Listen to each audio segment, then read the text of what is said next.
할렐루야.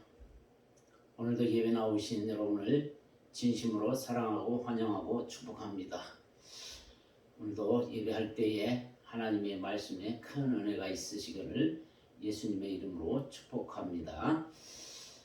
성경 요한복음 3장 16절 말씀에 보면 하나님이 세상을 이처럼 사랑하사 독생자를 주셨으니 이는 저를 믿는 자마다 멸망치 않고 영생을 얻게 하려 하심이니라.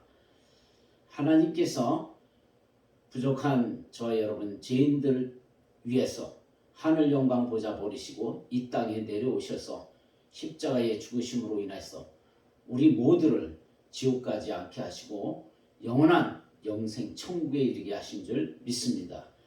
그래서 복음은 영접하는 자 곧 그 이름을 믿는 자에게는 하나님의 자녀가 되는 권세를 주셨다고 우리에게 분명히 말씀하고 있습니다. 오늘 본문 말씀 누가복음 16장 19절로 31절의 말씀은 부자와 나사로의 이야기입니다. 천국과 지옥에 대한 이야기입니다. 사람들은 애써 죽음 이웃에게 천국과 지옥에 관하여는 생각하지 않으려 합니다. 갤럽 조사에 의하면 한국 사람들 중에 천국이 있다고 믿는 사람은 38%이고 지옥이 있다고 믿는 사람은 28%였습니다. 그런데 미국 사람들 중에는 천국이 있다고 믿는 사람은 67%였고 지옥이 있다고 믿는 사람은 84%였다고 합니다. 우리 민족은 내세관이 약한 민족입니다. 한마디로 관심이 없다는 것입니다. 그러나 성경은 내세를 심각한 진리로 가르치고 있습니다. 영원한 내세는 우리가 피해가서는 안 되는, 피할 수도 없는, 피해서도 안 될 성경의 가장 중요한 주제라고 할 수 있습니다. 본문 누가복음 16장의 말씀은 너무도 심각한 천국과 지옥에 대한 예수님의 교훈의 말씀입니다. 예수님은 어떤 부자와 거지 나사로에 관한 이야기를 예화로 들려주셨습니다. 한 부자가 있었습니다. 그는 자색 옷을 입고 살았습니다. 이 자색은 로마 황실에서 전용으로 입는 색깔입니다. 고대 로마인들은 지중해 지역 특산의 달팽이가 분비하는 맑은 액체를 효소로 처리해서 로열 퍼플이라는 짙은 자주색 염료를 만들었습니다. 약 12,000마리의 달팽이를 잡아야 겨우 1.4g 정도 얻을 수 있었던 이 염료는 왕립 공장에서만 만들어졌고 만약 다른 곳에서 이 염료를 만들다 발각되면 그 사람은 사형에 처해졌습니다. 그래서 그 염료 이름이 로열 퍼플, 즉 왕가의 자주색입니다. 그러니 이 로열 퍼플로 물들이는 옷을 입을 수 있는 사람은 왕족이거나 아니면 왕의 허락을 받은 극소수의 사람뿐이었습니다. 그렇다면 이 자색 옷을 입은 부자는 최고의 부와 권력과 명예를 지닌 엄청난 특권층의 사람입니다. 거기다가 고운 베옷을 입었다. 오늘 말씀이 기록하고 있지요. 고운 베옷은 속옷으로 이집트에서 직조했습니다. 마에서 나오는 가장 가는 섬유로 천을 만들었기 때문에 너무도 부드럽고 아름다웠다고 합니다. 그 값을 칠 때에는 옷 무게와 금을 똑같이 달아서 옷값을 금으로 지불했다고 합니다. 그러므로 아주 부유한 부자가 아니면 자색 옷과 고운 베옷을 입고 살 수가 없습니다. 또한 부자는 날마다 호화로이 연락한 삶을 살았다고 말하고 있습니다. 가장 싱싱하고 좋은 재료를 곳곳에서 구해다가 맛있고 진귀한 음식들을 별미로 만들어서 끼니마다 잔치상처럼 거나하게 차려 먹었습니다. 요즘으로 말하면 날마다 주흥에 빠져 세월을 보냈다는 것입니다. 술이 있는 곳에는 반드시 방종이 있기 마련입니다. 그 부자는 잘 산다는 이유 때문에 자신의 삶을 추스리지 못한 채 술 마시고 죄짓고 즐기며 나날을 보냈습니다. 부자는 주흥을 즐기며 술독에 빠져 삶을 허비하느라 인생의 본질 문제인 영혼에 관해 관심을 가질 수도 없었습니다. 그러나 나사로라는 거지는 먹을 것이 없어 부자의 상에서 떨어지는 부스러기를 주워 먹습니다. 그의 온몸은 종기로 고름이 뒤덮여 개들이 그 상처를 핥아 먹었습니다.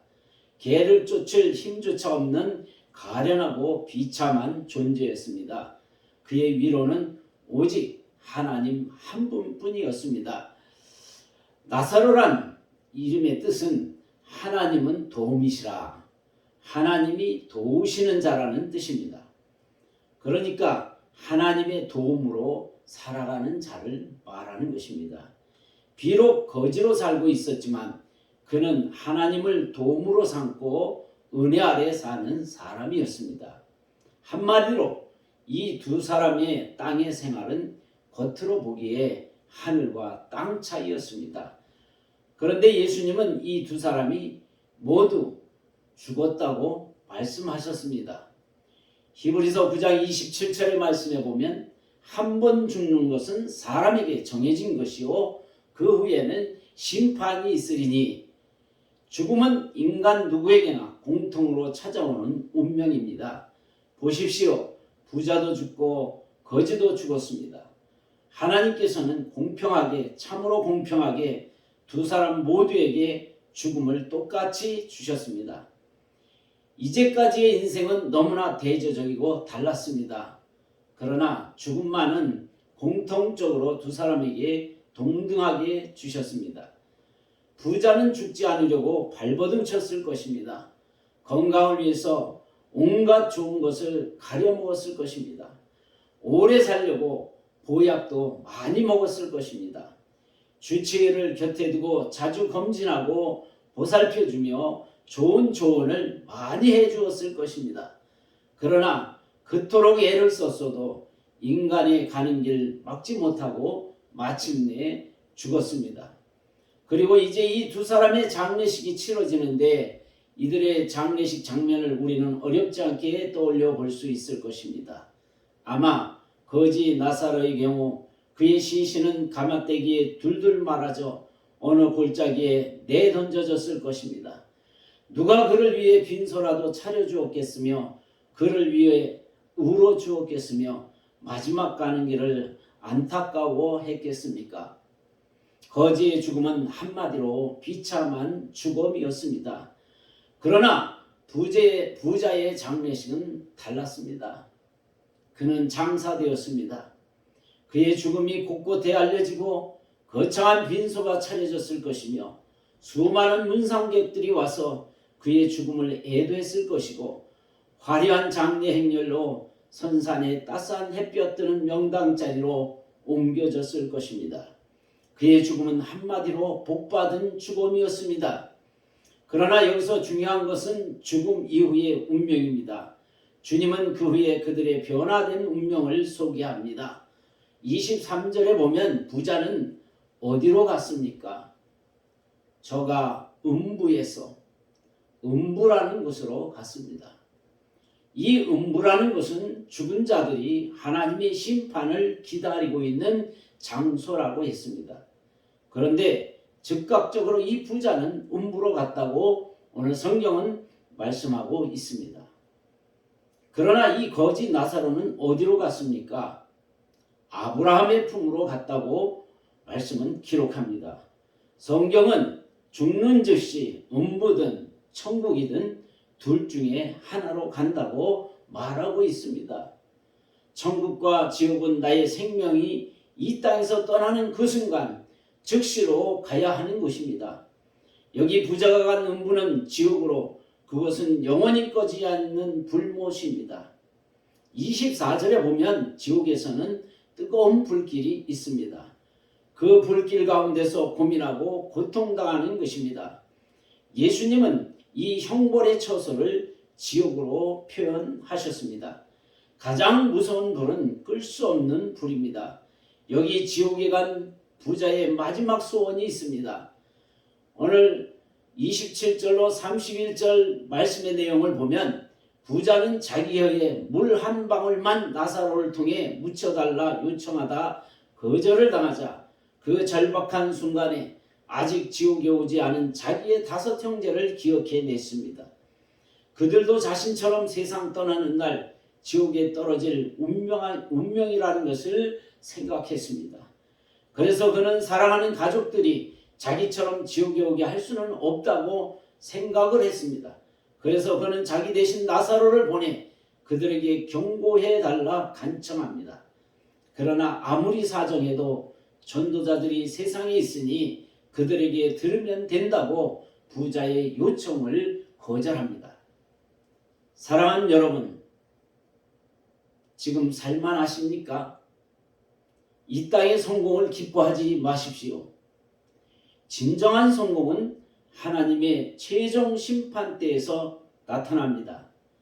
그날 인생 대역전이 이루어질 것입니다.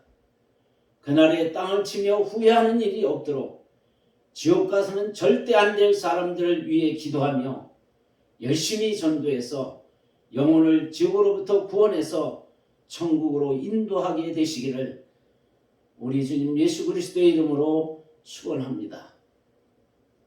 감사합니다.